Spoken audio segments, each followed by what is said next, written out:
Et nous voulons aujourd'hui démontrer à travers les Écritures, il y a un problème dessus, ça passe pas.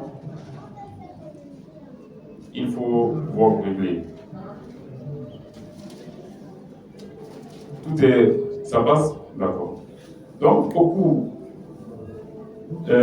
s'attribuent ce verset-là. Et beaucoup disent que c'est Dieu qui s'agit. Ils se sont donné des titres. D'autres disent que leur ministère s'appelle le prix de minuit. D'autres, c'est le ministère de la foi de minuit. Et sur Matthieu 25, du verset 1 jusqu'au verset 6. Donc, beaucoup, ils sont beaucoup comme ça. Beaucoup s'approprient ce verset. Beaucoup disent que le verset parle d'eux en tant que successeur du prophète William Marion Branham. Et il y a beaucoup, des milliers de personnes à travers le monde qui prennent ce verset pour dire qu'il s'agit d'eux. Il s'agit de leur ministère. Ils ont été annoncés. Et nous voulons aujourd'hui traverser les Écritures pour comprendre de quoi est-ce qu'il s'agit au juste dans ce passage. Puis chaque fois je m'arrête, mais je ne comprends pas. De quoi est-ce qu'il s'agit au juste dans ce passage? Nous allons lire Matthieu 25, puisque le temps est avancé, on va faire rapidement, on va couper beaucoup de choses, on va dire l'essentiel.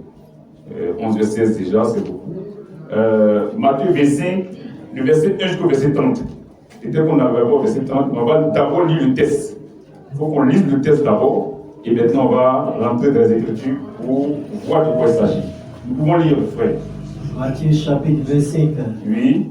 À partir du verset 1. Oui. Alors le royaume des cieux sera semblable à 10 vierges qui, ayant pris leur lampe, allaient à la rencontre de l'époux. 5 d'entre elles étaient folles et 5 sages.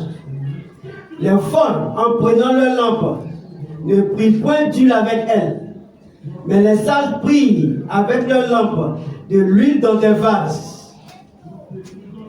Comme l'époux tardait, tous s'assoupirent et s'endormirent.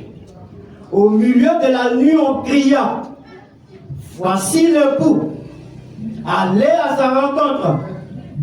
Alors tous ces vierges se réveillèrent et préparèrent leurs lampes.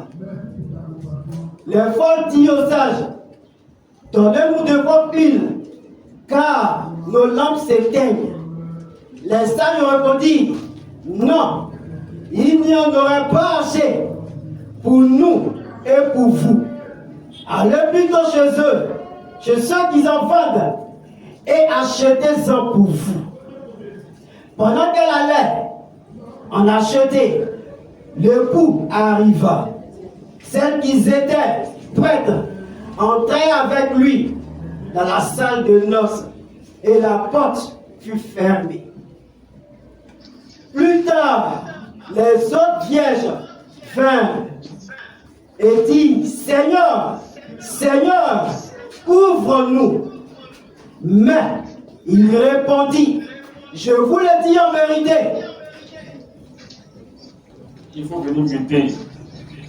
Il faut venir buter. Mais il répondit: je vous le dis en vérité, je ne vous connais pas.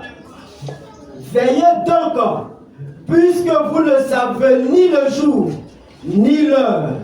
Il en sera comme d'un homme qui, partant pour un voyage, appela ses serviteurs et leur remit ses biens.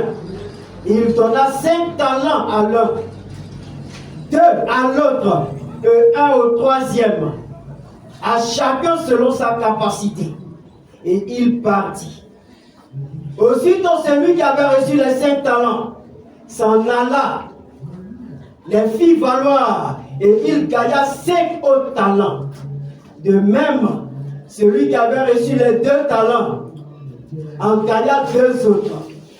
Celui qui en avait reçu qu'un alla faire un creux dans la terre et cacha l'argent de son maître. Longtemps après, ça va, frère. Le temps est avancé, on va parler du reste. Je crois que l'idée principale est là. L'idée principale est là. Donc, Matthieu 25, ça ne s'arrête pas au verset 6. Ça va jusqu'au verset 30. Quand le Seigneur a parlé de l'enlèvement dans Matthieu 24, quand il a parlé qu'un va être enlevé, l'autre va rester, il va trouver des serviteurs aussi, un va rester, un autre sera enlevé, il a maintenant déroulé la chose dans Matthieu 25. Dans Matthieu 25, ça passe pas. Ça passe pas. C'est pas ta pile là. Il faut trouver un système pour bloquer ta pile. Hein. Il faut trouver un système. Ou bien c'est le fil. Ça passe. D'accord. Donc,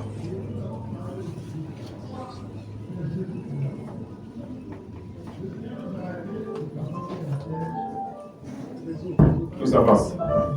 Donc le Seigneur, après avoir expliqué l'enlèvement dans Matthieu 24, où une personne va rester, une personne va partir, dans Matthieu 25, il déroule maintenant la chose. Il explique la chose. C'est pourquoi il a dit, alors le royaume des cieux sera semblable.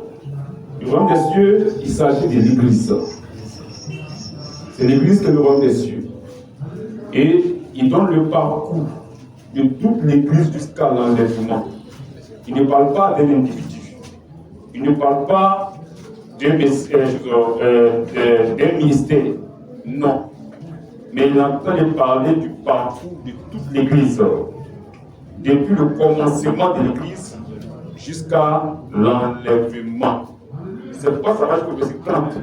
Parce que verset 14, il dit, il en sera comme. Il explique comment ça s'est passé. Il en sera comme un homme, comme d'un homme qui, partant pour un voyage, appela ses serviteurs, il leur remit ses biens. Les biens, c'est quoi? C'est la parole. C'est le message. Les biens qu'il remet, c'est le message. C'est la parole. Donc, ce n'est pas pour rapport à un individu que l'enlèvement aura lieu. Non. Ce n'est pas vrai. Dieu ne peut pas relier l'enlèvement à un individu. Non. Mais Dieu relie l'enlèvement à sa parole, au message qu'il a livré.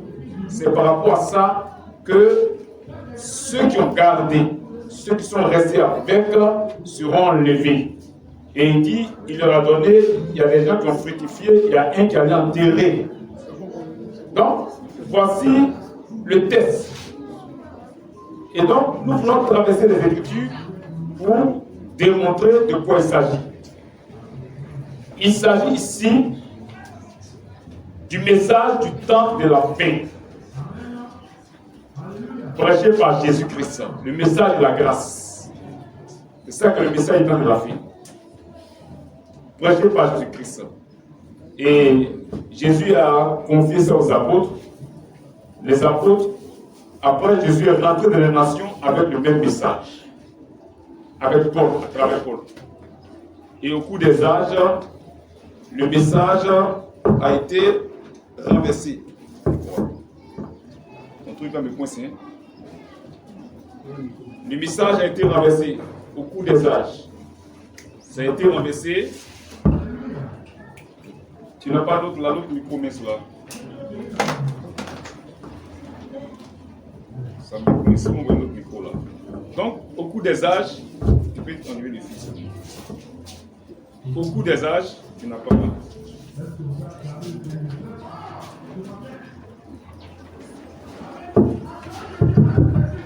Au cours des âges, le message a été renversé par le Vatican avec les dogmes et les credos.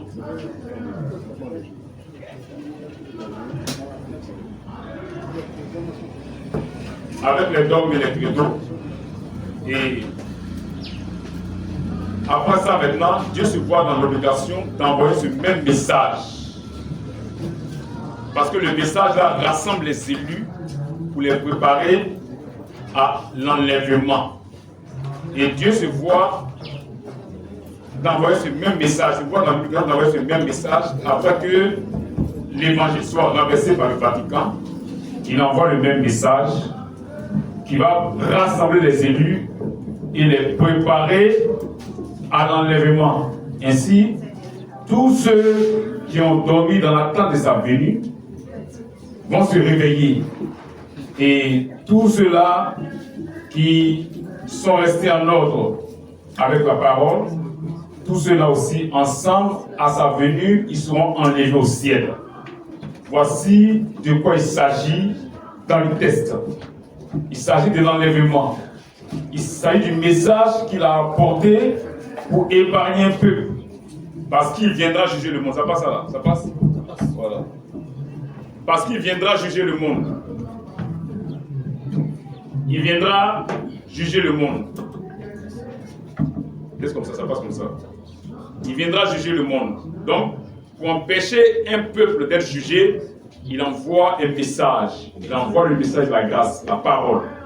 Et ce peuple-là croit, ce peuple est sécurisé, ce peuple se prépare à être enlevé. Et ce peuple est enlevé. Donc, on voit dans l'Écriture qu'il y a des vierges. Après les vierges, on trouve, elles avaient des lampes, elles avaient de l'huile, elles avaient la lumière, toutes ces choses. Et nous voulons traverser les Écritures pour voir de quoi il s'agit. Et donc, quand on a lu, la Bible dit qu'il y a 10 vierges. Les vierges, c'est quoi? Les vierges, c'est qui? C'est seulement l'Église de Jésus-Christ. C'est ceux qui ont cru à la parole de Dieu. Amen. Ceux qui se sont éloignés des fausses doctrines, des faux systèmes. Ceux qui sont éloignés des dogmes, des credos. C'est eux-là qui sont les vierges. Parce que dans 2 Corinthiens 11, 2, on ne lira pas. Paul a dit, je vais présenter à Christ comme une vierge pure. Donc il s'agit ici des chrétiens. Tous ceux qui sont éloignés des fausses doctrines, des faux systèmes, c'est ceux-là qui sont appelés vierges.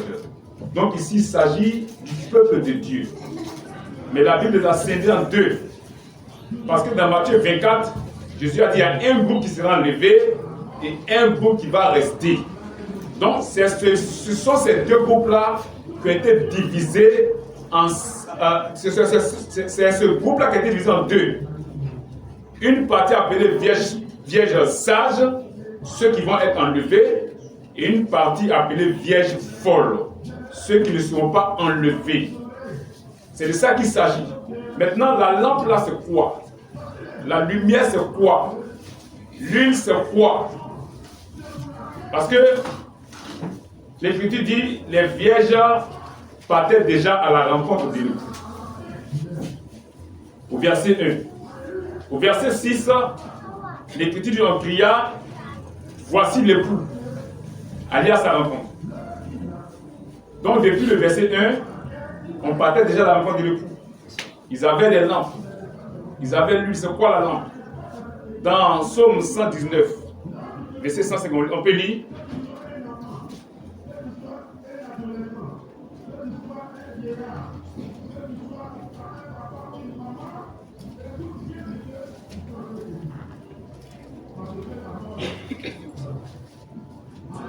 Psaume 119, 105. Et l'autre peut pas Proverbe 6, 20 à 23. Psaume 119. Oui. Verset 105. Ta parole Oui. est une lampe à mes pieds. Donc, la parole, c'est ça qu'est la lampe. La lampe qu'ils ont, c'est la parole. Ta parole est une lampe à mes pieds, oui. Ta parole est une lampe à mes pieds, Oui. et une lumière sur mon sentier. Et la lumière qui brille, c'est aussi la parole. Donc, ils avaient la lampe, ils avaient la lumière qui brille. L'Écriture dit que c'est ta parole qui est une lampe à mes pieds et une lumière sur mon sentier. C'est la parole qui m'éclaire. Donc, il faut chercher à savoir à quel niveau, à quel moment la parole est lampe et à quel moment la parole est lumière. La même parole. Quand est-ce qu'elle est lampe et quand est-ce qu'elle est lumière? Quand est-ce qu'elle est appelée lumière? Et on va lire Proverbe 6, vers 23. Proverbe chapitre 6. Verset 20. Oui, Mon fils, garde les préceptes de ton père garde les préceptes de ton père. et ne rejette pas l'enseignement de ta mère. Donc ici on voit précepte, on voit enseignement. Les préceptes là, ce que Dieu donne à ses serviteurs, ce prophète là, la parole, ça qui est les préceptes, ce que Dieu a donné, ça qui est la lampe. Il dit, garde les préceptes de ton père et ne rejette pas les enseignements de ta mère. Donc il y a les préceptes et l'enseignement. Oui. Lis-les constamment à ton cœur. Il dit de les lier, de les garder, de les garder. C'est ça qui est l'huile là. On garde l'huile. Elles ont gardé l'huile dans des vases. Elles ont gardé l'huile dans des vases de terre. Il faut les lier, il faut les garder. Où ça dans ton cœur. Donc pour aller, tu ne peux pas même les vases de terre, c'est le cœur. Paul dit, nous avons ces trésors dans des vases de terre. Et donc, elles ont gardé l'huile là. Elles ont gardé ça. Lui continue. Attache-les à ton cou. Attache-les à ton cou. Ils te dirigeront dans ta marche. Ils te dirigeront dans ta marche. Oh, la Écriture, ta parole est une lampe à mes pieds et une lumière sur mon sentier. Donc, il dit quoi?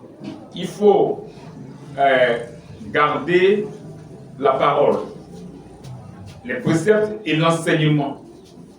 Ils te dirigeront dans ta marche. Continue. Ils te garderont sur ta couche. Ils te garderont sur ta couche. Ils te parleront. Ils te parleront à ton réveil. À ton réveil. Oui. Au verset 23. Oui. Car le précepte est une lampe. Donc la lampe là, c'est ce que Dieu a donné. Ce qu'il donne à ses prophètes là. C'est ça que la lampe, à ses serviteurs, c'est ça que la lampe. Il a dit telle chose, Moïse a écrit la loi, toutes ces choses, c'est ça que la lampe. C'est la même parole de Dieu. Le précepte est une lampe. Et l'enseignement. Une lumière. Donc la lumière c'est quoi? C'est lorsque la parole est prêchée, elle devient lumière. C'est là elle éclaire. Amen. Sinon la parole est là, si elle n'est pas prêchée, tu ne peux pas comprendre. Tu ne peux pas t'éclairer. C'est la même parole qui devient lumière lorsqu'elle est prêchée. Amen. Lorsqu'elle est enseignée. Amen. Donc elle devient lumière. Maintenant le peuple doit garder ça. Ce sont les exhortations. Le peuple doit garder ça. Lui continue. Et les avertissements de la correction. Les avertissements de la correction. Ça, ce sont les exhortations. Ce sont les exhortations. Vous dites, voici la parole de Dieu. On t'enseigne et on te donne des avertissements pour ne pas que tu sois corrigé. C'est ça qui est l'huile. Les avertissements de la correction. Oui. Les avertissements de la correction. Oui. Sont le chemin de la vie. Sont le chemin de la vie. C'est ça qui va te conduire à la vie. C'est ça qui va te conduire. Les avertissements. Donc ici, on a les préceptes, on a l'enseignement et on a les avertissements de la correction. Donc, la lampe, c'est les préceptes de Dieu. L'huile, la lumière, c'est lorsque les préceptes sont enseignés. Ces préceptes-là deviennent lumière. Ça t'éclaire. Maintenant, les avertissements de la correction. Ce sont les exhortations. On t'exhorte, il ne faut pas faire ça parce que Dieu ne veut pas ça. Il ne faut pas faire ça. Ce sont les exhortations. C'est ça qui est l'huile que tu dois garder. Que tu dois garder où? Dans les vases de terre, dans ton cœur. Nous sommes des vases vides et Dieu nous remplit. Dieu nous remplit. Et donc, dans l'Écriture, nous savons que l'huile typifie le Saint-Esprit. C'est pourquoi dans 1 Thessaloniciens 5,19, il dit n'éteignez pas, on peut lire 1 Thessaloniciens 5,19, n'éteignez pas l'esprit. N'éteignez pas l'esprit. Donc l'esprit qu'on reçoit doit se manifester en nous. Doit manifester ses fruits. Oui. 1 Thessaloniciens 5,19. On va aller vite, on fera peut-être 45 minutes. On a commencé tard, on va sauter beaucoup de choses. Le plus important, c'est de donner l'explication de ce message-là. Oui. 1 Thessaloniciens 5,19. Oui. N'éteignez pas l'esprit. N'éteignez pas l'esprit. Elles ont dit nos lampes s'éteignent. Elles ont dit nos lampes s'éteignent. Ou bien, c'est la lumière qui s'éteint. Ou bien, c'est la lumière qui s'éteint. Donc la Bible appelle la lumière l'esprit. Or cette huile qui garde la lumière, c'est l'esprit, le Saint-Esprit. Donc c'est ce Saint-Esprit là qu'on ne doit pas éteindre. La manifestation de l'esprit. Donc on doit garder ça. Lorsque le peuple a enseigné sur le message donné par Dieu à ses serviteurs, le peuple doit garder ça et mettre en pratique. Amen. C'est de ça qu'il s'agit ici. Donc il y a un peuple sur la terre à qui Dieu a envoyé son message. C'est ce peuple-là qui est appelé l'Église. Et depuis longtemps, le peuple-là devait se préparer à l'enlèvement. Ça ne marche pas. Le peuple devait se préparer à l'enlèvement. Dieu a envoyé ce message à un peuple pour épargner le peuple du jugement. Parce que le monde sera bientôt jugé. Et Jésus est entré en scène. En ce temps de la fin là. Le temps de la fin, ce n'est pas maintenant. Ça a commencé à partir de Jésus. Amen. Quand il est rentré, et il est venu avec le message de la grâce. Dans Isaïe 61, on peut voir ça, mais on va pas lire. Dans Isaïe 61, il est venu pour deux choses. Bon, on n'a qu'à lire quand même, pour que les gens comprennent. Disons, Isaïe 61, 1 à 2. Lis le verset 2 en même temps, parce qu'on n'a pas le temps, je ne veux pas durer. On a trop durant les... Lis le verset 2 en même temps. 61, Oui. verset 2. Oui. Pour publier une année de grâce. Et puis tu lis Luc 4, 16. On va voir ce qu'il a dit. Publier une année de grâce. Bon, il faut qu'on ait le verset 1, c'est encore mieux. L'Esprit du Seigneur. L'Esprit du Seigneur. L'Éternel sur moi. Oui. Car l'Éternel Oui. m'a oint. Oui. Pour porter de bonnes nouvelles Oui. aux malheureux. Oui. Il m'a envoyé pour guérir. On va Luc 4, verset 16. Oui. Il m'a envoyé pour guérir Oui. ceux qui ont le cœur brisé. Oui. Pour proclamer Oui. aux captifs la liberté. Oui. Et aux prisonniers la délivrance. Oui. Pour publier une année de grâce. Publier une année de grâce De l'Éternel. de l'Éternel. Et un jour De de vengeance. Vous voyez, il a parlé des deux. Une année de grâce, c'est la prédication de la grâce. Mais le jour de vengeance, c'est le jugement de Dieu. Et un jour de vengeance de notre Dieu. Et un jour de vengeance de notre Dieu. On va lire Luc 4, 16. On va voir quand il est venu, est-ce qu'il est venu accomplir les deux? Est-ce qu'il est venu pour accomplir les deux ensemble? Oui. Luc 4, Oui. verset 16. Oui. Il se rendit à Nazareth, Oui. où il y avait été élevé. Oui. Et selon sa coutume, Oui. il entra dans la synagogue le Oui. jour du sabbat. Oui. Il se leva pour faire la lecture. Oui.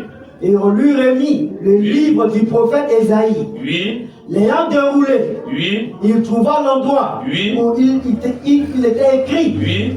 L'Esprit du Seigneur Oui. est sur On va moi. commencer à lire. L'Esprit Saint sur moi. Oui. L'Esprit du Seigneur est sur moi. Oui. Parce qu'il m'a oint Oui. pour annoncer une bonne nouvelle aux pauvres. Oui. Il m'a envoyé Oui. pour guérir ceux qui Oui. ont le cœur brisé, Oui. Oui. pour proclamer aux captifs Oui. la délivrance Oui. et aux aveugles le recouvrement de la vue, Oui. pour envoyer libre les opprimés, Oui. pour publier une année de grâce Pour publier une année de grâce. du On va Seigneur, prêcher, on va publier le message de la grâce du Seigneur. Continue. pour publier une année de grâce du Seigneur. Oui. Ensuite, il roula le il livre, roula le livre, le remit au serviteur le remis au serviteur et s'assit. et s'assit.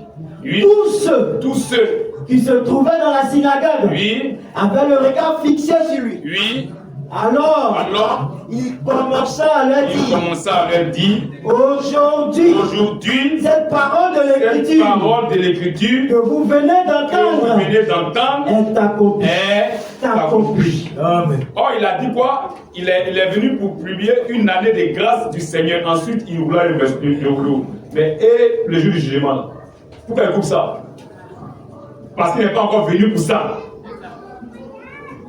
Il n'est pas encore venu pour ça. Il est venu pour prêcher le message de la grâce. Pour épargner un peu, du jour du jugement. Parce que le monde doit être jugé. Le jour de la colère de Dieu. Il doit séparer un peu de ce jour-là. Donc, qu'est-ce qu'il fait? Il vient d'abord avec la prédication de la grâce. Pour rassembler les élus de Dieu. Dans le but de les préparer à être enlevés. C'est après l'enlèvement qu'il viendra pour juger maintenant le monde. Et ils seront mis de côté. Et ils seront écartés. Et ils seront séparés. Donc, c'est ça qu'il est en train de dérouler dans Matthieu 25. Il est d'abord venu avec le message de la grâce. Quand il a prêché ce message-là, il a confié ça aux apôtres. Et il est parti. C'est ce qu'il dit dans le verset 14 de Matthieu 25. Il dit c'est comme quelqu'un qui est parti d'un voyage et il a remis ses biens à ses serviteurs. C'est sa parole. C'est le message. Et donc, tu veux lire un texte? Donc, c'est ce message-là qu'il a prêché, il a réuni aux apôtres. Puisqu'il est un peuple de la nation, il prend Paul, l'apôtre Paul, et il lui confie ce message-là. Et l'apôtre Paul doit crier ce message. C'est pourquoi au verset 1, on voit déjà, reprends Matthieu verset 1, on va voir si, à la rencontre de l'époux, ça commence au verset 6. C'est ça qui trompe les gens. Ils disent que non, cette partie-là concerne seulement l'église de Laodicée. Que les anciens ne sont pas dedans, les apôtres ne sont pas dedans. Non, ils n'ont pas compris. Ils n'ont pas compris Jésus. C'est pas parce qu'il n'a pas dit crie que tu ne verras pas crie. Parce qu'au verset 6, la Bible dit on cria. Voici l'époux, allez à sa rencontre. Donc c'est le cri qui amène à aller à la rencontre de l'époux. C'est lorsqu'on crie qu'on s'en va à la rencontre de l'époux. Ou bien. Mais au verset 1, disons. Alors le royaume des cieux. Le prépare acte 24. Viens à 21. On va voir si Paul n'a pas crié ce même message dans les nations. Oui. Alors le royaume des cieux. Oui. Sera semblable à 10 vierges. Oui. Qui ayant pris leur lampe. Oui. Allèrent à la rencontre de l'époux. Allèrent à la rencontre de l'époux. Mais comment est-ce qu'on va à la rencontre de l'époux? Il faut d'abord un cri. Il faut qu'on crie. Et quand on crie, ce cri-là donne au peuple d'aller à la rencontre de l'époux. Donc depuis le verset 1, avant le verset 6, les gens partaient déjà à la rencontre de l'époux. Par rapport à quoi? Par rapport à un cri. Mais qui a crié au verset 1 pour qu'on parte à la rencontre de l'époux dans les nations? C'est bien Paul. Acte 24, viens à 21. Est-ce que Paul n'a pas crié ce message-là? Acte 24, viens à 21. Acte 24, viens à 21. Oui. Ou bien. Oui. Que ceci déclare. Oui. Que ceci déclare. Oui. De quel crime ils m'ont trouvé coupable. Oui. Lorsque j'ai comparu devant le Sanhédrin. Oui. À moins que. Oui. Ce ne soit uniquement. Ce ne soit uniquement. De ce cri. De ce cri. De ce cri. Pourquoi on pas cri? Si on veut terminer Matthieu, verset cri, il y a cri dans la Bible. Que j'ai fait entendre du mieux. Que j'ai fait entendre. Mais elle n'est pas s'est mise dans la rue pour crier. Il a appelé quoi cri? Il a appelé son message cri. Il dit selon mon évangile. C'est ça le cri, le message. Oui, il dit. À moins que. Oui. Ce ne soit uniquement de ce cri. De ce cri. Que j'ai fait entendre. Au milieu d'eux. Au milieu d'eux. Donc l'apôtre Paul a fait entendre un cri. C'était le message que le Seigneur lui a confié pour aller prêcher aux nations. Il a crié. Et quand il a crié, le peuple s'est préparé à l'enlèvement. Ils avaient la lampe, ils avaient la lumière et ils avaient l'huile. Même dans Colossiens 1, je ne vais pas vous lire toutes ces choses, mais mon cas dit pour comprendre. Colossiens 1, 24 à 28. Il avait crié dans les nations. Je ne vais pas vous lire toutes ces choses-là. Colossiens 1, 24 à 28. Le temps est trop avancé. Colossiens chapitre 1, à partir du verset 24. Et le peuple dit 2, 11 à 15. Je me réjouis maintenant dans mes souffrances. Oui. Vous. Et ce qui manque aux souffrances de Christ, Oui. je l'achève en ma chair. Oui. Pour mon corps qui est l'Église. Son corps qui est l'Église. Oui. ou son corps qui est l'Église. Oui. C'est d'elle C'est de cette église-là que j'ai été fait ministre. que j'ai été fait ministre. Selon la charge que Dieu m'a donnée. Que Dieu m'a donnée. Oui. Selon la charge que Dieu m'a donnée auprès de vous. Auprès de vous, les nations. Afin que j'annonçasse pleinement la parole de Dieu. La parole de Dieu. C'est ça le cri qu'il a fait entendre. La parole, le message, la doctrine du Seigneur Jésus-Christ. C'est ça qu'il a fait entendre. C'est ça qu'est ce cri-là. Donc ce cri a retenti depuis le verset 1 dans les nations. Depuis le verset 1. C'est pourquoi le peuple se préparait déjà à aller à la rencontre du Seigneur, de l'époux. Oui, continue. Le mystère caché de tout temps. Le mystère caché de tout temps. Et dans tous les âges. Oui. Mais révélant maintenant. Oui. À ses saints. Oui. À qui Dieu a voulu faire connaître. Oui. Quelle est la glorieuse richesse. Oui. De ce mystère. Oui. Parmi les païens. Parmi les païens. Savoir. Dans les nations. Donc, Dieu l'a envoyé dans les nations avec le message. Il voulait faire connaître le mystère. C'est-à-dire qu'un peuple recevra la vie éternelle dans son âme étant sur la terre. Le mystère caché de tous les temps. Tout ce que les prophètes ont dit, c'est de ça qu'il s'agissait. C'est pourquoi Pierre dit qu'ils ont regardé, mais eux, ils nous envient. Il dit, eux, ils voulaient qu'ils soient à leur temps. Dieu a dit, c'est pas pour vous, mais c'est pour nous. C'est ce mystère-là qu'il est en train de révéler. Oui. À qui Dieu a voulu faire connaître. Oui. Quelle est la glorieuse richesse. Quelle est la glorieuse richesse de ce mystère. De ce mystère. Parmi les païens. Parmi les nations. Savoir. Christ. En vous. En vous. C'est ce mystère-là. La vie éternelle devait rentrer dans les individus sur la terre pour les sécuriser. Et lorsque la vie éternelle rentrait, cette vie éternelle donnait de respecter la parole de Dieu. Parce qu'aucun être sur la terre n'avait été capable de respecter toute la parole de Dieu. Même Moïse, à qui Dieu a donné la loi, il a péché contre Dieu. Donc aucun homme n'était qualifié à la vie éternelle. Aucun. Tous étaient disqualifiés. C'est pas pour la dire, moi un homme, ce qu'il veut, il ne veut pas, il fait tout. Mais il dit, qui me délivrera de ce corps de péché? Qui va m'aider? Il dit, grâce soit rendue à Dieu par Jésus-Christ. Il dit que le nom du Seigneur soit béni. Parce qu'il a envoyé Jésus-Christ me sauver de ça. Et au chapitre 8, verset 1, il a dit l'esprit de vie. La loi de l'esprit de vie en Jésus-Christ m'a affranchi de la loi du péché et de la mort. L'esprit est venu en moi pour ne plus que je puisse désobéir à la parole de Dieu. C'est pourquoi dans Ézéchiel 36, verset 27, il dit, je mettrai en vous mon esprit et je ferai en sorte que vous puissiez respecter ma parole. Quand l'esprit vient, cette huile, quand elle vient en toi, elle doit se manifester. Amen. Elle doit œuvrer. Amen. Ta vie doit changer. Amen. Il y a une puissance de la parole de Dieu. Amen. Il y a une puissance de le message qui change la prostituée en sainte, qui change le volet en sainte, qui change le bandit en sainte. C'est la puissance de la parole de Dieu. Cette parole doit venir pour sauver les élus, pour les écarter du péché, afin qu'ils soient enlevés, pour que ce monde soit jugé. C'est ça qui sert dans Matthieu 25. Il doit envoyer ce message-là. Pour qu'il y ait la transformation dans les âmes, dans les chairs, dans les corps. Les hommes doivent être transformés et garder la parole de Dieu pour être épargnés du jugement. C'est ça qu'il s'agit. Parce que ce monde sera jugé. Les femmes sont là, ils ont des copains.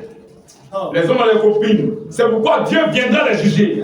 Mais un peuple qui sera écarté de ça. Lorsque la parole viendra, la parole se séparera du copinage. À cause de la parole, tu n'auras plus de copine. À cause de la parole, tu n'auras plus de copain. Il restera la parole de Dieu. C'est pourquoi le message vient pour transformer les gens, pour changer les gens, que de bénir sa parole. C'est après ça que Dieu envoie son message.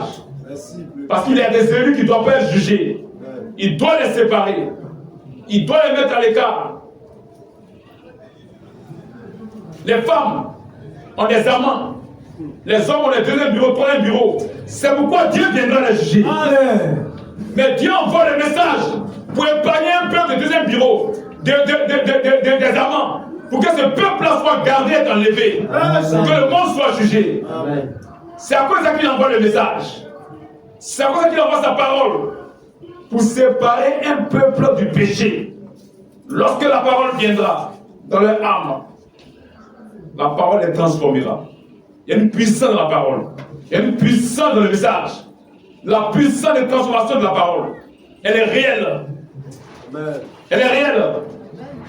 C'est la parole qui change. C'est la parole qui transforme. L'homme peut dire, moi ça là, et puis je vais arrêter. Mais un jour, la parole te fera arrêter parce que tu appartiens à Dieu. Parce que tu es un élu. C'est pourquoi Dieu a envoyé la parole, il a envoyé le message. Et Paul l'a crié. Depuis le matin, Paul a crié ce message. Et des gens partaient à la rencontre de l'époux. C'est-à-dire, ils se préparaient pour être enlevés. C'est tout. Alors, la rencontre de l'époux, c'est pas que Paul a dit, voici l'époux, courez vers lui. Non. Quand on dit, voici l'époux, c'est présenter la parole. Amen. Présenter le message. L'époux, c'est le message. L'époux, c'est la parole. Que de bénir sa parole. Amen. Amen. Puis la parole a été faite chair. Que de bénir sa parole. Amen. C'est présenter la parole. Dieu ne donnera jamais un homme la date de sa venue. C'est pas possible. C'est pas possible. Tous ceux qui ont dit ça, ils nous ont menti aux gens. C'est pas possible. Il dit, il viendra nous surprendre. Il n'a qu'à donner bien arranger. Il nous demande de s'enlever. Mais c'est sa parole de joie. Il ne mettra jamais dans les mains rapport un individu. Jamais. Jamais. Il a mis dans les mains rapport sa parole. Il a envoyé sa parole. Mets-toi en dehors de sa parole. C'est tout. C'est tout. Tu n'es pas en ordre, tu ne seras pas enlevé. C'est tout. Et tu vas subir le jugement avec ceux qui ont désobéi à sa parole. Dieu viendra juger le monde parce que les femmes sont pasteurs. Il viendra les juger. Il viendra juger le monde parce que les gens ont dit Marie la mère de Dieu viendra les juger. Il viendra juger le monde parce que les gens sont catholiques, il viendra les juger. D'autres sont baptistes, il viendra les juger. D'autres sont faux, il viendra les juger. Mais un peuple qui mettra à part. Mais toi qui n'as pas gardé sa parole, il va te juger avec eux. C'est ça qu'il s'agit. C'est ça qu'il s'agit. Le monde s'est séparé de la parole de Dieu. Le monde s'est séparé de la parole de Dieu. C'est pourquoi Dieu, dans sa colère, viendra juger le monde. On appelle ça un jour de vengeance. Mais le Seigneur est venu d'abord pour prêcher la grâce. Le message biblique du temps de la fin. Amen. Le message de la grâce. Quand il a prêché ça, il a confié aux apôtres. Les apôtres ont prêché. Il est entré dans les nations avec ce message-là à travers l'apôtre Paul. Et Paul a crié ce message. Et les gens se préparaient à l'enlèvement. Ils partaient à la rencontre de l'époux. Au cours des âges, le Vatican a détruit ce message-là. Avec les dogmes, les credos, les Marie et la Mère de Dieu, les chapelets, avec la Trinité, le coup de baptême, le coup de base, les ministères de la femme, les prières qu'on vend, toutes ces choses. Les cas de membres d'église, cas de baptême, les cas de disciples-là, toutes ces choses-là. Ils ont renversé cette parole. Or, c'est cette parole-là qui rassemble les élus et qui les prépare à l'enlèvement. Dieu se voit dans l'obligation de renvoyer cette même parole avant sa venue. Avant sa venue, il faut qu'il renvoie cette même parole-là. Ce même message, il doit le renvoyer sur la terre pour rassembler les élus pour qu'ils se préparent à l'enlèvement. Et il viendra récupérer ce peuple-là. Et donc tous ceux qui l'attendaient, qui ont dormi, et ceux qui ont gardé ce message, qui sont restés ces paroles-là, qui sont restés dans la sanctification, les autres qui ont gardé vont se réveiller. Donc quand ce message est crié pour la dernière fois, au verset 6, quand il est crié, c'est fini, il n'y a plus de message. Après ce cri, après ce même message qui a été crié, les morts doivent se réveiller. Amen. Réveiller sa parole. Amen. Ils doivent se réveiller. Et tous ensemble, ils vont partir dans l'enlèvement. C'est de ça qu'il s'agit. Et donc Paul l'a crié, continue. Colossiens 1. Savoir Christ. Savoir Christ. En vous. En vous. L'espérance de la gloire. Oui, l'espérance de la gloire. De la gloire. C'est lui que nous annonçons. C'est lui qu'on prêche. C'est lui qui est voici l'époux. C'est clair. C'est ça, voici l'époux. Prêchez Jésus-Christ. C'est ça que voici l'époux. Ce n'est pas montrer l'individu. Non. C'est lui qui est l'époux. On le présente au peuple. C'est clair, c'est clair. C'est lui que nous annonçons. C'est ça que voici l'époux. Amen. Le message est prêché. Il devient lumière. Il éclaire les gens. Amen. Et ils sont sauvés. Amen. Et il gagne l'huile dans les vases de terre. Dans le but d'être enlevé. Amen. Que Dieu bénisse sa parole. Amen. Oui. C'est lui que nous annonçons. C'est lui que nous annonçons. Exhortant tout homme. Exhortation, là, mais on voit l'exhortation, l'annonce et puis l'exhorte. Ceux qui l'exhortent, la porte enlevée là, ils sont en Christ. Ils ne sont pas dans le faux. Exhortant tout homme. Et instruisant tout homme. Et instruisant tout homme. En toute sagesse. En toute sagesse. Afin de présenter à Dieu. Pour que Dieu les connaisse. Dieu doit les connaître. Dieu doit connaître ses enfants. Il doit connaître ses élus. Il doit connaître ceux qui ont gardé sa parole. Afin de présenter à Dieu tout homme devenu parfait en Christ. C'est quand ils sont en Christ qu'ils deviennent parfaits pour l'enlèvement. C'est ça qu'il s'agit. Donc Paul a crié ce message-là depuis le matin. Il a crié ce message. Et tous ceux qui ont entendu le message partaient à la rencontre de l'époux. Aller à la rencontre de l'époux, ce n'est rien d'autre que rester dans la marche, rester dans la sanctification, rester dans la préparation, c'est préparer dans l'attente de la venue de l'époux. C'est tout. Ils attendaient sa venue, mais ils étaient préparés dans le but qui vient d'attendre, c'est tout. C'est clair. Rester dans la préparation, dans l'attente de la venue. Donc eux tous l'attendaient. On va lui soumettre titre 2, 11 à 15. Sinon les versets sont multiples. Hébreux 9, 27 à 28, c'est multiple.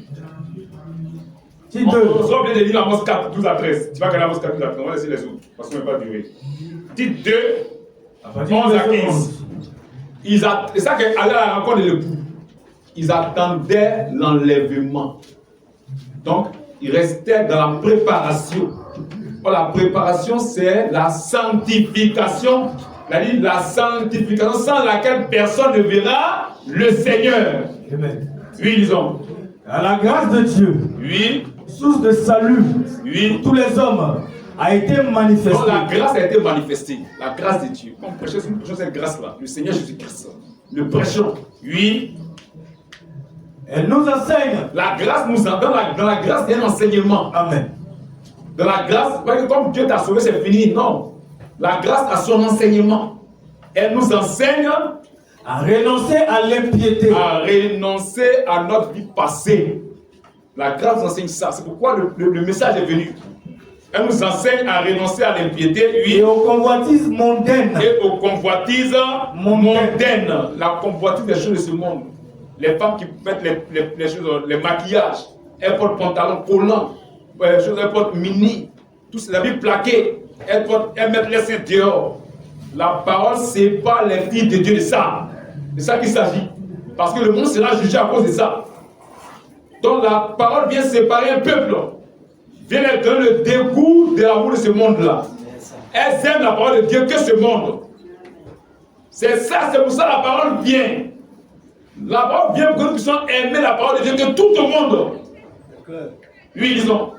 Nous enseigne à renoncer à l'impiété, oui, et aux convoitises mondaines, et à vivre, dans le siècle présent, selon la sagesse, la justice, et la piété.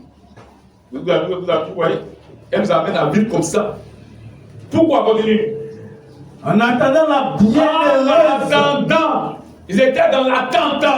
C'est pourquoi ils se préparaient. Le message de la grâce nous donne de nous préparer, de vivre pieusement, de nous écarter de l'amour de ce monde, parce qu'on attend sa venue. Que Dieu bénisse sa parole. Amen. En attendant, il faut tous ces gens, en attendant, tous ces gens ils les font en attendant. Ils attendent quelque chose. C'est ça qu'aller à la rencontre de l'époux, se préparer dans l'attente de sa venue.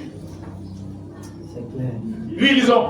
En attendant Oui. la bienheureuse espérance La bienheureuse espérance et la et manifestation la manifestation de la gloire du grand Dieu grand Dieu et de notre Sauveur et de notre Sauveur. Jésus-Christ. Donc c'est lui qui est Dieu. Il n'y a pas de discours. On attend le retour de Dieu et de Jésus-Christ. Bon, qui vient entre les deux? Entre les deux, qui vient? On attend le retour de qui? On attend la venue de Dieu et de Jésus-Christ. Or, on sait que c'est Jésus qui vient, c'est lui qui est Dieu. Ici, il parle de sa divinité. Amen. Oui. Qui s'est donné lui-même. Il n'est pas qu'ils se sont donnés, non. Que Dieu bénisse sa parole. Amen. Parce qu'il est Dieu. Toute la Bible de la Genèse ne parle pas de la divinité de Jésus-Christ. Amen. Oui, disons. Qui s'est donné lui-même pour nous. Qui s'est donné lui-même pour nous. Afin de nous racheter. Afin de nous racheter. De toute iniquité. De toute iniquité. Et de se faire un peuple. Il a envoyé ce message-là pour se préparer, pour se faire un peuple. Oui. Qui lui appartienne. Qui appartiennent. Oui. Purifié. Ce peuple-là est purifié. Par lui. Par lui. Par et sa parole. Zélé. Et ce peuple est zélé. Pour les bonnes œuvres. Les bonnes œuvres. Bonnes œuvres. Que Dieu bénisse sa parole. Amen. Ce peuple est zélé pour les bonnes œuvres. Dans le but de l'attente de la venue de l'époux. C'est ça qu'est aller à la rencontre de l'époux. Ils se préparaient dans l'attente de sa venue. Continue même, verset 15. Il dit Verset 15. au ministre, dit quoi? Dis ces choses. Dis ça au peuple. Pour leur prêcher ça. Exhorte. Ils doivent s'attendre à ça, à sa venue. Ils doivent se préparer. Exhorte. Et reprend. Et reprend. Avec une pleine autorité. Avec pleine. Quand quelqu'un veut te déconner, il faut le reprendre sur tes ministres. Il faut le reprendre. Aide-les. Quand le pasteur te reprend, il t'aide. Il faut les aider à rester dans la marche. Que personne ne te méprise. Il ne faut pas quelqu'un te mépriser. Il te bénisse sa parole. Amen. Ça, c'est pas notre message. Pour montrer que le peuple était dans la préparation, dans l'attente de la venue de l'époux. C'est ce qu'on appelle aller à sa rencontre. Et maintenant, l'Écriture va nous expliquer ça. La Bible va nous expliquer ça. Depuis Amos 4, 12 à 13. Amos chapitre 4, verset 12. Voici l'époux, ça veut dire quoi? Ça veut dire quoi? Aller à la rencontre de l'époux, ça veut dire quoi? La Bible explique ça depuis Amos 4, 12 à 13. Oui. C'est pourquoi. Parce que Dieu a prévu juger Israël. Il a le même jugement qu'il a fait à Sodome et Gomorrhe. On va remonter, il ne pas remonter. Il dit ce même jugement-là. Il faut remonter un peu. Va au verset 11. Oui. Je vous ai bouleversé. Oui. Comme Sodome et Comme Gomorrhe. Sodome et Gomorrhe. Que Dieu détruisit. Que Dieu détruisit. Et vous avez été. Oui. Comme un tisson. Comme un tisson. Arraché de l'incendie. Arraché de l'incendie. Malgré cela. Malgré cela. Vous n'êtes pas revenu à moi. Vous n'êtes pas venu à moi. Dit l'Éternel. Dit l'Éternel. C'est pourquoi. C'est pourquoi. Je te traiterai de la même manière. La même manière qui a traité le jugement de ce monde. C'est pourquoi. Le jugement de ce monde. Le monde s'est séparé de Dieu. Dieu doit juger ce monde. C'est pourquoi ici le régime de certains frères qui disent que si Dieu n'a pas jugé ce monde, il doit se repentir d'avoir jugé Sodome et Gomorrhe. Parce que le péché de Dieu, c'est plus que Sodome et Gomorrhe. Le péché est légalisé. Le péché est devenu légalisé. L'homosexualité est légalisée. C'est-à-dire que quand tu es contre l'homosexualité, les gens se lèvent contre toi. Ils appellent ça woubi. Le woubisme. Ils ont trouvé un nom pour ça. Aujourd'hui, c'est légalisé. Même dans l'église, on célèbre mariage woubi. Mais il faut que ce monde soit jugé. Ils ont laissé Dieu comme ça dans la maison de Dieu. Ce sont les foutaises. Dieu doit juger ce monde. Si Dieu n'a pas jugé ce monde, il doit se repentir d'avoir jugé Sodome et Gomorrhe. Il doit se repentir parce qu'ils n'ont rien fait. Ce qui se passe est 1000 fois plus grave. C'est pourquoi ce monde doit être jugé. Quand tu regardes dans la télé, c'est tout ce qui est contre la parole de Dieu en présent. Aujourd'hui. Tout ce qui est contre la... Quand tu veux voler ce monde-là, il faut aller contre la parole de Dieu. Même pour travailler, pour quand tu emploies dans les entreprises, il faut être contre la parole de Dieu. Dieu doit juger ce monde-là. Ce monde doit être jugé. Donc il parle à Israël. Il dit, je vais te traiter comme Sodome et Gomorrhe. C'est pourquoi Oui. je te traiterai de la même manière. Le jugement, le jour de vengeance. Oui. Et puisque je te traiterai de la même manière. Puisque je vais te traiter de la même manière. Prépare-toi. Prépare-toi. À la rencontre de ton Dieu. De bénir sa parole. Ô Israël. Mais là, ce que préparer là, c'est quoi? Prépare-toi à la rencontre de ton Dieu. C'est quoi? Il dit, je vais te juger. Donc, puisque tu seras jugé comme ça, pour ne pas être jugé, il faut te préparer à la rencontre de ton Dieu. Oh, son Dieu, c'est son époux. Ou bien, il est l'époux d'Israël. Amen. Ou bien, amen. Donc, prépare-toi à rencontrer l'époux. Maintenant, pourquoi? Comment ça se passe? Oui. Verset 13. Oui. Car. Il dit parce que, car. Voici celui qui a formé la montagne. Voici l'époux. Celui qui a formé l'époux, il dit. C'est pas l'époux. C'est parce qu'on te dit voici l'époux que tu te prépareras à sa rencontre. Donc, voici l'époux là. C'est présenter l'époux. Et aller à la rencontre, c'est se préparer à sa rencontre. Il dit prépare-toi à la rencontre de l'Éternel. Car, oui. Car, oui. Voici celui qui a formé les montagnes et créé le vent et qui fait connaître à l'homme ses pensées. Celui qui change l'aurore en ténèbres et qui marche sur les hauteurs de la terre. Son nom est l'Éternel, le Dieu des armées. Il dit voici Dieu. Donc, comme on t'a dit, voici Dieu, il faut te préparer à la rencontre. Donc, comme on a présenté Dieu, on a présenté la parole, aller à sa rencontre, c'est se préparer à sa venue. Il parle ici de préparation pour ne pas être jugé. Pour éviter d'être jugé, toi, il faut te préparer. Il faut t'apprêter. Parce que tu vas partir dans l'enlèvement. Tu seras sécurisé. Donc, aller à la rencontre de l'époux, voici l'époux, ce n'est rien d'autre que présenter la parole dans le but qu'un peu soit préparé pour être enlevé. C'est tout. C'est la préparation. Il dit prépare-toi à la rencontre. Aller à la rencontre, c'est une préparation.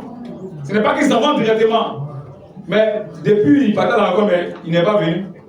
Donc il ne partait pas directement, il s'est préparé. Mais comme il a annoncé qu'il allait venir les chercher, et ils attendaient sa venue. Mais puisqu'il n'est pas venu, la Bible dit, comme l'époux tardait, c'était pour eux, c'est maintenant qu'il tarde. Non, ce n'est pas maintenant qu'il tarde. Il a tardé depuis le commencement. Il leur a dit, il vient, il n'est pas venu, ils ont dormi, il a tardé. Tous les apôtres, ils attendaient sa venue. Ils attendaient qu'il vienne, ils se préparaient, et tout se préparait. Paul dit même que la nuit est avancée. Il dit, la nuit est avancée. On a qu'à se débarrasser des yeux des ténèbres. Parce que c'est fini, il est arrivé. Il est là. Donc, et tout se préparait. Pierre, tout se préparait. Dans l'écriture, on peut voir, on n'a pas le temps. Ils attendaient sa venue. Même Hébreux 9, on va lire, il n'est pas voulu lire, mais on va lire. Pour montrer qu'ils attendaient sa venue. Hébreux 9, 27 à 28. Hébreux 9, 27 à 28. Oui. Et comme oui. Il est réservé aux hommes de mourir une seule fois. Oui. Après quoi vient le jugement. Oui. De même Christ, qui s'est offert une seule fois pour porter les péchés de plusieurs. Christ qui a racheté son épouse, apparaîtra. Il va apparaître sans péché. Sans péché. Une seconde fois. Il va revenir son retour. Oui. À ceux qui l'attendent. À ceux qui l'attendent. À ceux qui l'attendent. Qui l'attendent. Pour leur salut. Pour leur salut. Il y a un peuple qui l'attend pour son salut. Le salut, c'est pas la vie éternelle. La vie éternelle. Le salut, c'est être sauvé du jugement de ce monde. Ils seront sécurisés. Ils seront sécurisés. Ils seront sauvés de ce jugement-là. Donc ils attendent. Il viendra pour eux encore. Il viendra encore pour eux. Donc ils attendaient tous. Donc quand on dit voici l'époux, c'est qu'ils ont présenté la parole, la crié et aller à sa rencontre. Il a dit prépare-toi à la rencontre. C'est une préparation. C'est pas qu'ils allaient directement. Non. Le peuple se préparait. C'était une préparation. Ils sont restés dans la sanctification. Ils ont gardé l'huile dans des vases de terre. Nous sommes des vases vides, on ne vaut rien. Mais quand on appartient à Dieu, il nous remplit. Qu'il bien sa parole. Il nous remplit son onction. Comme Élisée a dit à la femme du fils de prophète, il y a des problèmes. Il dit, il y a quoi? Elle dit, mais il y a des vases. Et puis il dit, mon vache, tes amis demandent des vases vides. Et on voit, ça va remplir. Et Dieu a rempli ces vases vides-là. Nous, on ne connaît rien de Dieu. Nous, on ne peut pas faire ce qui est bien. Mais toi, viens seulement à Jésus. Et tu verras la transformation dans ta vie. C'est lui qui nous remplit. Il nous remplit de l'huile, de l'esprit, de l'onction, la manifestation de l'esprit qu'on a reçu. Ça nous donne de nous apprêter, de nous préparer à la rencontre de notre Dieu. Donc on se prépare. Donc ce peuple-là se préparait. Oui, donc ils attendaient sa venue, ils se préparaient. C'est pourquoi certains disent que non, William Branham est venu à l'âge de la Odyssée, c'est divisé en deux. Il est venu le soir et ils sont venus à minuit. C'est les fabriqueurs. Et tous. Il dit la Odyssée est divisée en deux parties. Il y a le soir et puis à minuit. C'est pas où ils ont vu ça. C'est pas où ils ont vu ça. Que Branham est venu le soir. Et puis eux sont venus à minuit. Comme si minuit c'est un temps prophétique. Ce n'est pas un temps prophétique. Ce n'est pas un temps prophétique. D'autres ils sont dans la transition. Ils sont beaucoup comme ça. La période transitoire. C'est des politiciens. Ils sont dans la période transitoire. Que le temps de Branham. Pourquoi ils disent même que l'Odyssée est passée. Mais c'est après ce message qui est enlèvement. C'est quand enlèvement que l'Odyssée est finie. Aussi longtemps qu'il n'y a pas enlèvement, l'Odyssée n'est pas passée. Hey. C'est l'enlèvement qui met fin aux âges de l'église. C'est l'église qui l'a gardé depuis les apôtres l'ont fait. Tout ça, ils se réveillent. Et puis ceux qui ont resté pas, c'est fini. Mais elle n'est pas encore venue. Tu dis que l'Odyssée est finie. Toi, tu es dans quel âge? Tu es dans quel âge? Matthieu 25, ici, ne parle pas d'un âge hors de la Odyssée. Il parle du commencement de l'église, le premier âge jusqu'au dernier âge. Jusqu'au dernier âge. C'est-à-dire que le cri n'a pas encore retenti. Parce que Dieu se voit dedans. Le cri n'a pas encore retenti. Il va retentir. Pour d'autres, le cri a déjà retenti. C'est eux. Chacun envoie ce qu'il peut pour se faire voir. Pour se faire voir. Or, ce passage ne parle pas de toutes ces choses-là. Ça nous parle du parcours de l'Église. Le message que Dieu a livré étant sur la terre, qu'il a confié aux apôtres, qu'il a confié à Paul pour entrer dans les nations. Ce message a été crié par Paul depuis le matin. Et tous ceux qui ont accepté le message se préparaient à la venue du Seigneur. Ils attendaient son retour. Ils se préparaient. Et tous. Donc, tout cela se préparait à son retour. Il n'est pas venu, il a tardé, ils ont dormi. Et qu'est-ce qu'il fait? Puisque quand ils ont dormi, au cours des âges, le diable, à travers le Vatican et ses filles, ont jeté le discrédit sur sa parole. Ils ont envoyé des dogmes, des credos, et il y a confusion. Or, pour qu'il y ait l'enlèvement, il faut que le peuple se prépare, que le peuple à la rencontre. Donc le peuple doit avoir le message là. Le peuple doit avoir cette même parole prêchée par les apôtres. Amen. Et Dieu envoie ce message avant sa venue. C'est quoi il a parlé d'Élie dans Matthieu 10. Il dit Élie viendra premièrement et rétablira toutes choses. La restauration de la parole. Il s'agit de William Marion Branham. L'individu par lequel Dieu doit restaurer sa parole. Ramener les regards du peuple à la doctrine des apôtres. À ce que les apôtres ont prêché. Donc Dieu se sert d'un individu à la fin des âges. Et Dieu renvoie ce même message-là, prêché par les apôtres. Dieu le renvoie. Il renvoie les regards du peuple à la Bible. Il dit, regardez dans la Bible, femme ne doit pas être ministre.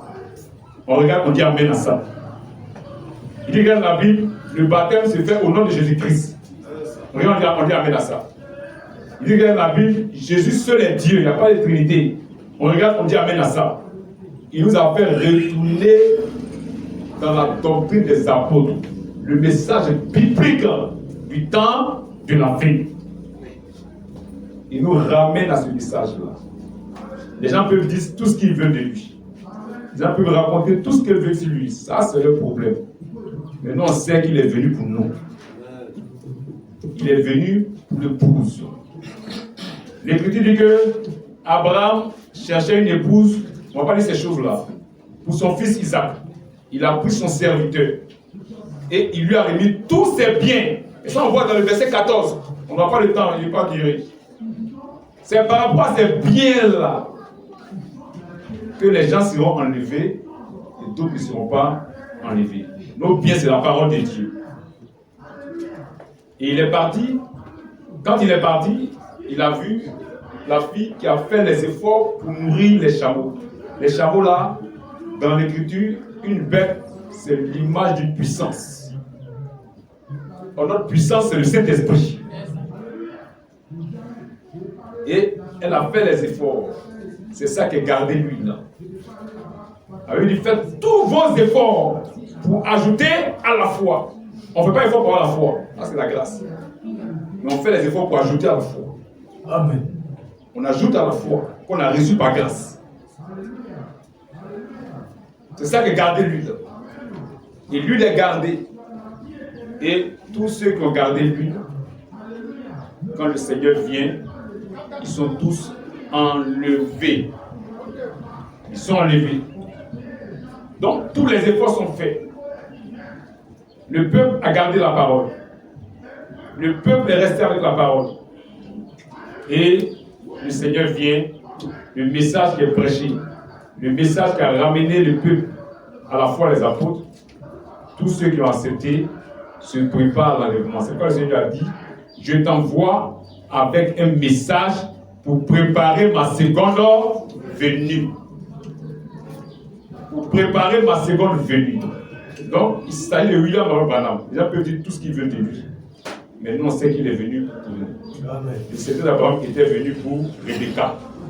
Et quand il a fait tous les efforts, il est parti. Il lui a donné les biens du Père. Il lui a remis tous ces biens-là. Il a dormi. Et au réveil, ils sont partis. Quand ils sont partis, ce n'est pas lui que Dieu regardait. Isaac a vu les chameaux. C'est la lumière qu'il veut voir. Ce n'est pas un individu. Abraham ne lui a même pas donné rendez-vous de les champs. Non. Il ne connaissait même pas le lieu du rendez-vous. Il partait seulement. Mais qui le guidait? C'était le Saint-Esprit. C'était le Saint-Esprit. Et arrivé là-bas, c'est Rebecca elle-même qui a vu l'époux. C'est pas lui qui lui a dit, non, vas-y, va. Non. Mais avant qu'elle le voie, la Bible dit qu'Isaac a vu des chameaux venir. C'est le Saint-Esprit, la lumière. C'est la lumière que Dieu va voir en toi pour que tu sois enlevé. Cette lumière qui brille. Pour d'autres, la lumière, les lampes s'éteignaient. La lumière s'éteint. Et quand il a vu les chameaux, il s'est approché. Elle a dit c'est qui? Il dit c'est lui. Elle a mis son voile. Elle est descendue. Il lui bénit sa parole. Amen. Donc, ce message-là a été confié à William Marion Branham. Le verset 6 là, c'est le même message que Paul a prêché, que Pierre a prêché. Les apôtres ont prêché depuis le matin là. C'est le même message qui retentit au verset 6 de Matthieu 25, c'est tout. À travers un individu. Ça veut dire appelé au milieu dans l'obscurité, où le monde est le chaos, où le monde est dans le péché. L'obscurité totale. La nuit noire. Et ça l'appelait minuit. La nuit noire. Maintenant on voit si Branham est venu le soir et puis quelqu'un d'autre est venu à minuit. On va voir l'écriture. Qu'est-ce que Dieu a appelé minuit? Proverbe 7, 9. Qu'est-ce que Dieu a appelé minuit? Proverbe 7, 9. C'est quelle heure? Midi 20. Ah, faisons vite. Faisons 5 minutes en plus. Midi 20, c'est tout.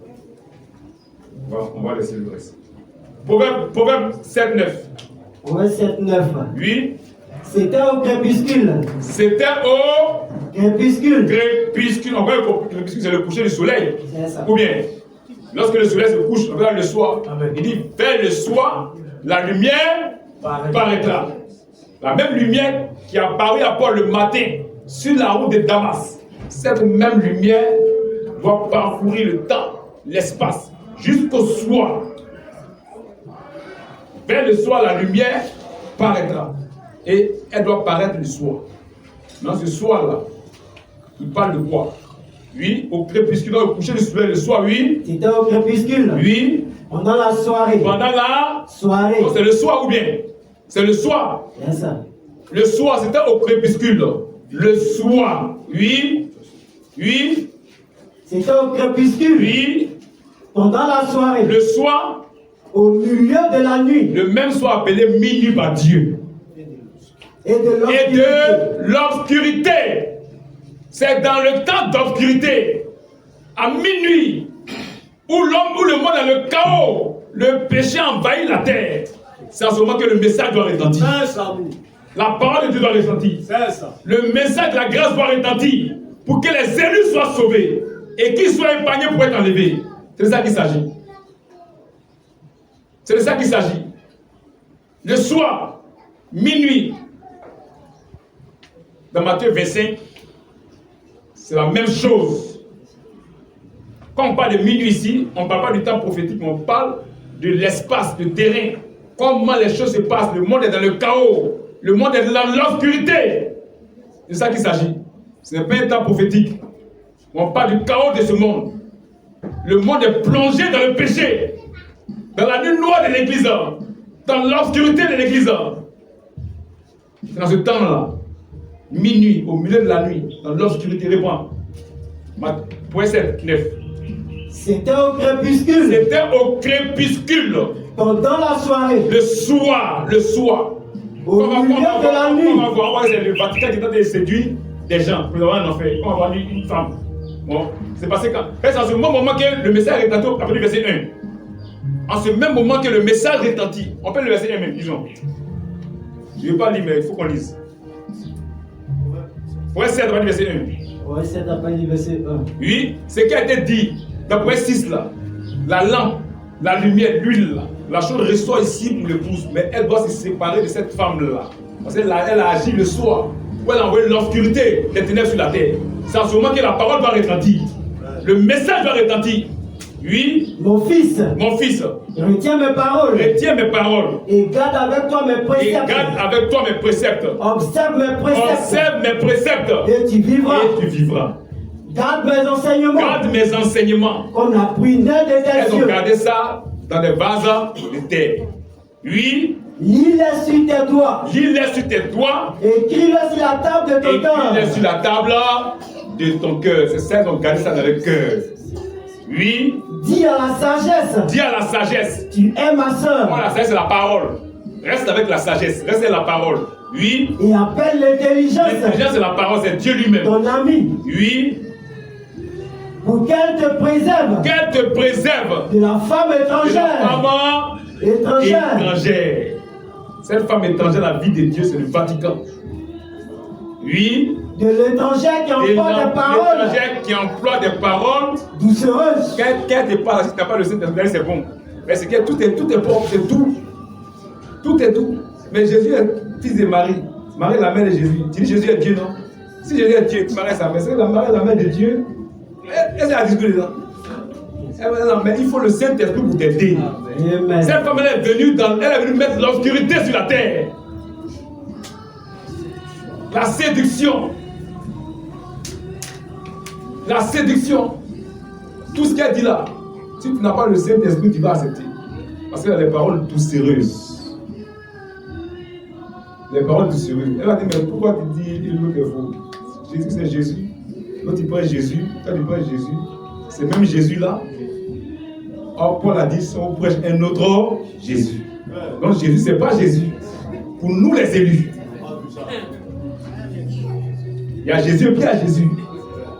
Tout Jésus n'est pas Jésus. Mais quand il va venir, elle ne dit pas Jésus. Il dit Jésus. Non, il dit Jésus, il dit Jésus, mais c'est la même chose là, la même famille là. Pourquoi tu dis qu'il est faux? Il est vrai parce qu'il dit Jésus. Nous, le Saint-Esprit nous vient en aide. Parce que le message est venu dans ce même temps-là. Ce que les apôtres ont prêché est venu dans ce même temps-là. Pour nous séparer de ça. Pour nous séparer de cette femme-là. Et de ces fausses doctrines. Oui, disons. J'étais à la fenêtre de ma maison. J'étais à la fenêtre de ma maison. Et je regardais au travers au treillis. Oui, il regardait à la fenêtre. J'aperçus parmi les stupides. Parmi ceux qui sont bêtes, ils sont fous. Ils ne savent pas Jésus. Je remarquais parmi les jeunes gens. Elle arrive à la parole. Tout ce que le pasteur dit, c'est Amen. C'est ça. On dit Marie, la mère de Dieu, dit Amen. On dit, on prie à un statut, il dit Amen. Il est fou. Il est fou. Ses yeux ne sont pas tournés vers la parole, mais quelqu'un a tourné nos regards vers la parole de Dieu. Dans ce même temps-là, pour qu'on soit séparé de cette femme-là. Oui. J'aperçus parmi les stupides. Oui. Je remarquais parmi les jeunes gens. Oui. Un garçon dépourvu de sens. Un garçon dépourvu de sens. Oui. Il passait dans la rue. Passait dans la rue. Près de l'angle. Près de l'angle. Où se tenait l'une de ces étrangères. Elles sont beaucoup. Il y a les baptistes, les Fosco, les Miega, les catholiques et autres. Elles sont beaucoup. La croisée, l'une de ces étrangères. Ils sont étrangers à la vie de Dieu. Ils n'ont pas le Saint-Esprit. Tout ce qu'ils prêchent n'a rien à voir avec la parole de Dieu. Oui. Et il se dirigeait lentement. Oui. Du côté de sa demeure. Il se dirigeait du côté de sa demeure. C'était au crépuscule. C'était au crépuscule. Le soir. Je définis sa parole. Amen. C'était le soir. Oui. Pendant la soirée. Le soir. Au milieu de la nuit. À minuit. Et de l'obscurité. Dans l'obscurité. Je définis sa parole. Amen. Dans ce temps de soir là, ce temps de minuit, de chaos, d'obscurité là, c'est le temps là que le message prêché par Paul doit retentir pour que nous soyons séparés du Vatican et de la fausses doctrines pour recevoir la parole de Dieu pour être sauvés. C'est ça qu'il s'agit. Donc quand on dit minuit, ce n'est pas un temps prophétique. Non. Ce n'est pas que pendant venu le soir. Non, non, non. Ce soir de minuit là n'a rien à voir avec le temps prophétique de matin, soir qu'ils ont reçu le message. Non. On parle du chaos qui existe sur la terre. L'obscurité, les ténèbres. La parole de Dieu a disparu. Le péché a envahi le monde. Amen. Il faut que Dieu vienne sécuriser un peuple avec la parole. Dieu doit venir le même message prêché par les apôtres pour les sécuriser, pour les éloigner de ces femmes étrangères là, de ces fausses doctrines, ces paroles doucereuses, pour que ce peuple-là soit gardé et être enlevé. Que Dieu bénisse sa parole. Amen. Donc, ce minuit-là, de Matthieu 25 là, ce n'est pas un temps prophétique, non. C'est le chaos qui existe dans ce monde. Quand les apôtres ont dormi, quand ceux qui ont crié depuis le matin ont dormi, le diable a infiltré l'église. Il a envoyé des fausses doctrines, des dogmes, des credos. Or, le Seigneur doit venir. Avant sa venue, il faut qu'un peuple se prépare à l'enlèvement. Or, le peuple, pour se préparer à l'enlèvement, doit recevoir la parole de Dieu, doit recevoir le message de la grâce. Donc, qu'est-ce que Dieu fait? Dieu renvoie ce même message-là. Que Dieu bénisse sa parole. Amen. Dieu prend un individu, c'est ce qu'on appelle messager. Là, ça n'a même pas besoin de messager. Dieu te prend, toi, il te confie ça. Toi, tu prêches ça. Ça s'appelle messager. Quand tu prends le nom pour véhiculer, c'est ce qu'on appelle des messagers. Moïse est un messager, ça appelle ça Moïse, ceux que Dieu a donné la loi. Or, tous les Aaron étaient là, mais Dieu lui a donné seul la loi. Ça s'appelle messager. Et maintenant, à travers le message que Dieu te donne maintenant, les autres prennent ça maintenant pour prêcher au peuple. C'est ça qu'il s'agit. Dieu bénisse sa parole. Amen. Donc, Dieu envoie un messager Et Dieu l'envoie maintenant pour prêcher ce même message-là, pour retenir les yeux du peuple à la Bible. Pour ne pas être séduit par quelqu'un. C'est ça maintenant qu'on dit au verset 6. Au milieu de la nuit, on cria. Voici l'époux. Allez à sa rencontre. Et bien sa parole. C'est le message prêché par les apôtres, qui a été renversé au cours des âges, qui a été donné à William Branham, pour que les élus soient rassemblés et qui se préparent à la venue du Seigneur. C'est ça qu'il s'agit ici. Et on a vu qu'il y a deux catégories. Quand le message a retenti, le peuple va se préparer, et il y avait des vierges folles et des vierges sages. D'autres avaient l'huile, d'autres n'ont pas l'huile. D'autres n'ont pas gardé l'huile. Ils ont mis l'huile à l'autre. Quand on a lu, le verset 14, il dit la remise est bien, d'autres ont fructifié, il y a un qui a gardé ça dans son enterré. Ça on appelle vierge folle. On va dire pour 21, 20, disons. On voit de quoi il s'agit. On voit qu'après ça, dedans il dit 1 Thessaloniciens 4, ils vont laisser. Ouais, 21, 20. Ouais, 21, 20. De précieux trésors. De précieux trésors. Et de l'huile. Et de l'huile. Sont dans la demeure du sage. Sont dans la demeure du sage. Donc avec lui, on a trouvé l'huile, le sage. Les précieux trésors, c'est la parole de Dieu. Et l'huile, il a gardé la parole. Et resté avec ça. En manifestation de l'esprit. Oui. Mais l'homme insensé. Mais l'homme insensé, celui qu'on appelle fou, la vierge folle. L'homme insensé les engloutit. Lui, il engloutit l'huile. Lui, il engloutit l'huile. Celui qu'on appelle vierge folle, là. Lui, il a caché ça.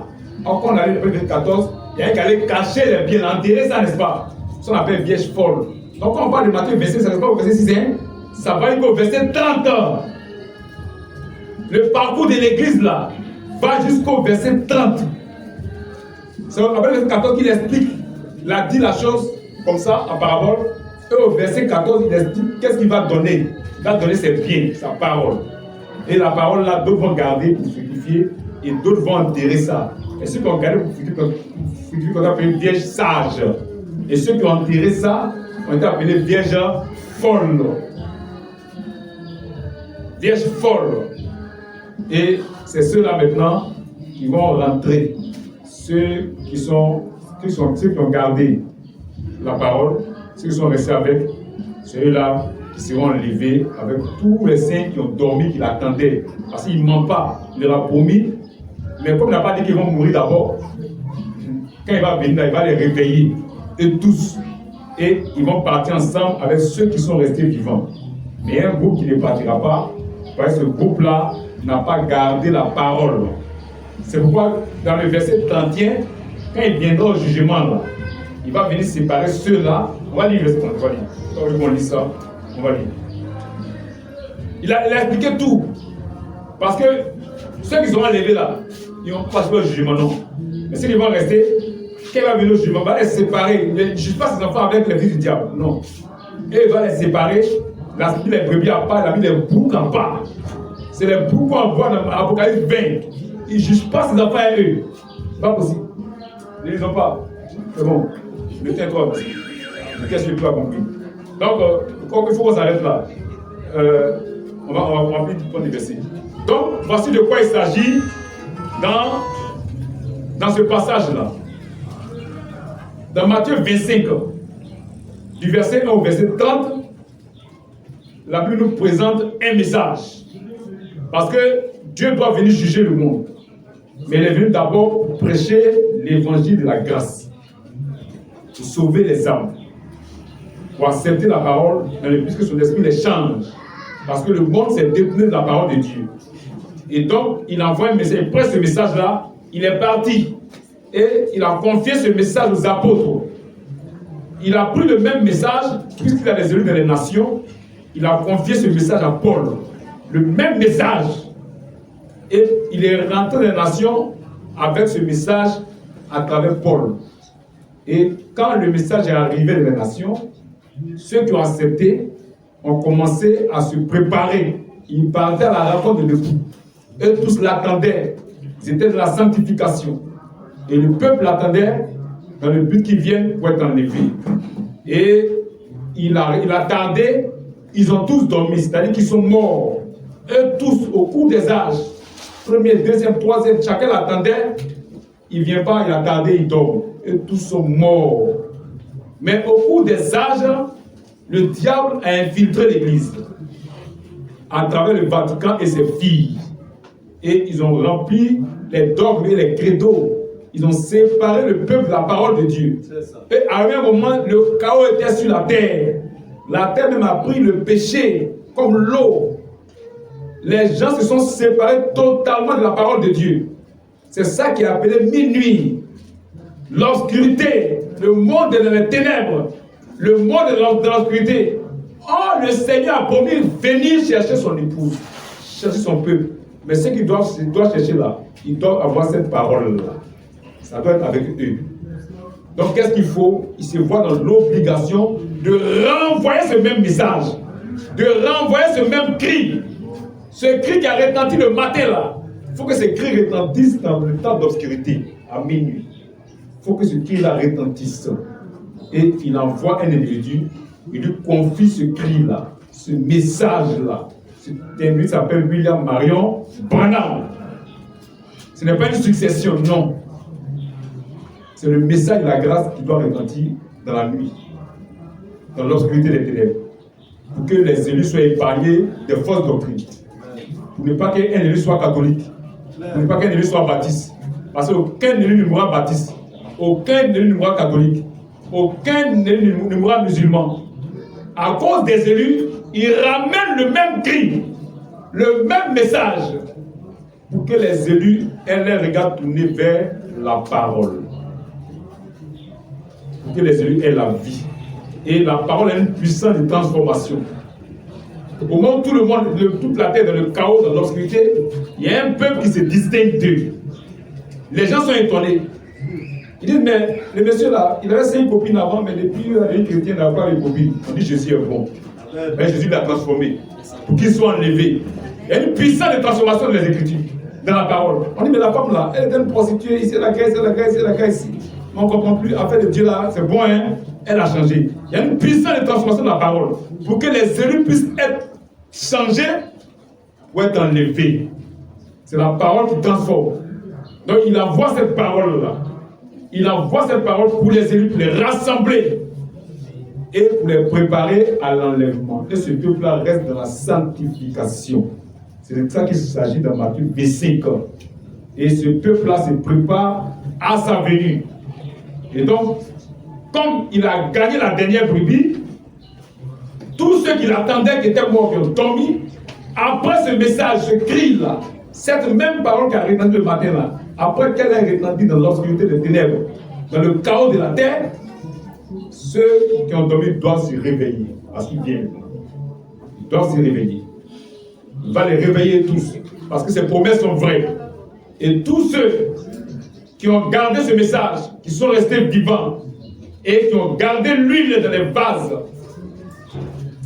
tout cela, avec ceux qui sont réveillés, il viendra les chercher pour les enlever, pour les épargner du jugement de ce monde. Et quand ils seront enlevés, ce monde sera jugé.